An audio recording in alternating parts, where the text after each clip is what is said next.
Right, so dis einde November, so dit beteken een ding en een ding alleen, Black Friday combo deals. So, ons is hier by Husqvarna en ons gaan 'n bietjie praat oor een van die deals wat hulle het en dit is hulle battery combo deal. So, kyk hierso is 'n mooi bannertjie wat jy nou mooi kan sien. Dit beteken jy koop batterye, jy kry batterye verniet, jy kry hier en daar dalk 'n charger verniet en hierdie is kwaliteit goeders. Onthou, ons is besig om in 'n era aan te beweeg waar alles skuif van petrol en antifreeze oor na elektrisiteit en batterye.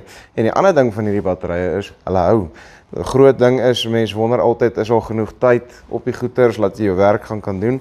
Daar is. En dan nog steeds, kry jy hierdie ongelooflike deel. So, as jy 'n bietjie meer wil uitvind, kyk asseblief nou die linkjie onder toe, nou al die specials wat Husqvarna het, maar fokus veral 'n bietjie op hierdie battery combos wat daar is. So, dis vir ons spys, oor en uit.